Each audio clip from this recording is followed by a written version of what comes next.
በነበረበት ሰዓት ሰላም ቡናዋን እያፈላች ነበር። እናም ሰላም ብድግ ብላ በሩን ትከፍታለች። በዛን ሰዓትም እዚህ ቤት ውስጥ ወንጀል ተፈጽሟል፣ እናም ራሳችሁን ለጥየቃ አዘጋጁ ምናምን ይላል ማለት ነው። በዛ መሀል ሊደነግጥና እናትየዋም ትደነግጥና እዚህ ቤት ምንም ነገር ያልተፈጠረም ስትል ነበር። በዛ መሀልም በቃ ራሷን ትስትና እናትየዋ ትወድቃለች።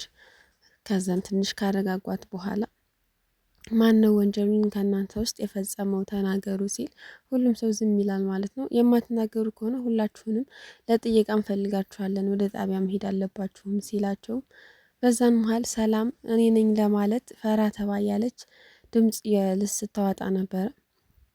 ማኪም እንግዲህ ቀደም ብላ እኔ ነኝ ወንጀሉን የፈጸምኩት፣ በቃ የሆነ ሰው መጣና እኔ ልተናኮለኝ ሲሞክር ራሴን ለማዳን ስል ስገፈትረው ግድግዳውን መተውና ወደቀ። በዛ መሀልም ራሱን ስቶ ያው መትረፍ አልቻለም ትላለች ማለት ነው።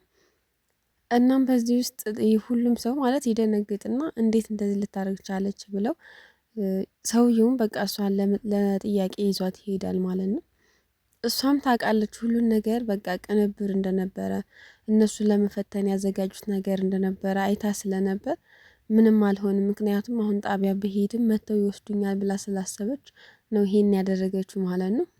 እና ወንድምና እህቶቹም እንግዲህ ተመካክረው በቃ ደውይለትና ይመልሳት ይላታል ማለት ነው። ናታንም ሮዛም ያላት አማራጭ ሰውየው ጋር ደውላ መልሳት በቃ አለችው ማለት ነው። እሷም ተመለሰች። ይህን እንደምታደርገው አቅ ነበር እያለች በውስጧ እንግዲህ ትመልሳለች ማለት ነው።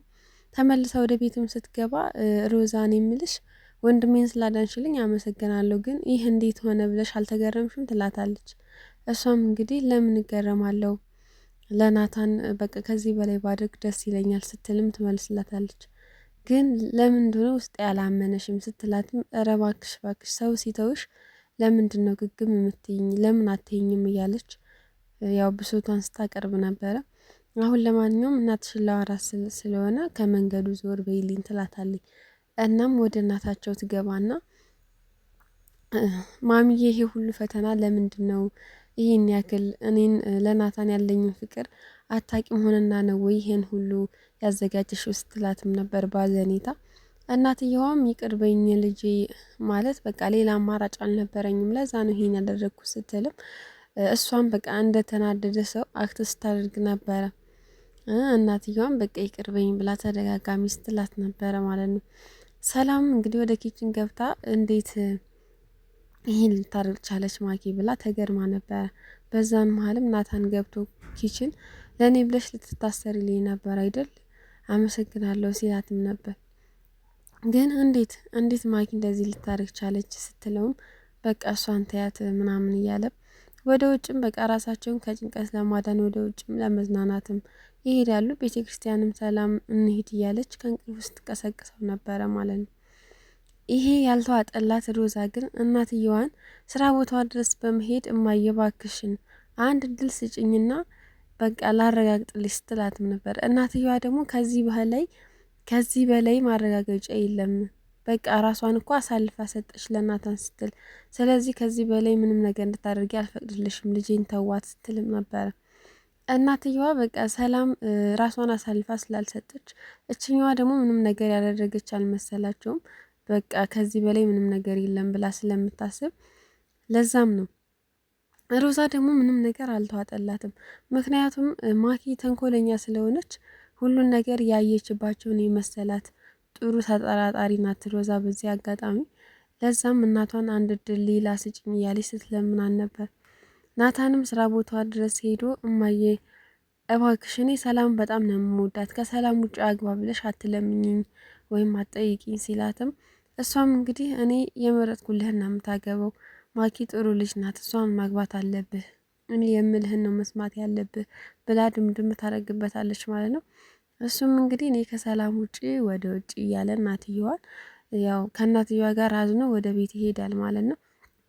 ወደ ቤትም ሄዶ ደብሮታል ምናምን በቃ ማሂም እንግዲህ በአሁኑ ፈተናዬን ተወጥቻለሁ፣ ናታን ከኔ ውጭ ለማንም ሊሆን አይችልም፣ በቃ እኔ ነኝ ማግባት ያለብኝ እያለች ትችያለሽ ማሂ እያለች ራሷን እያደናነቀች ነበረ።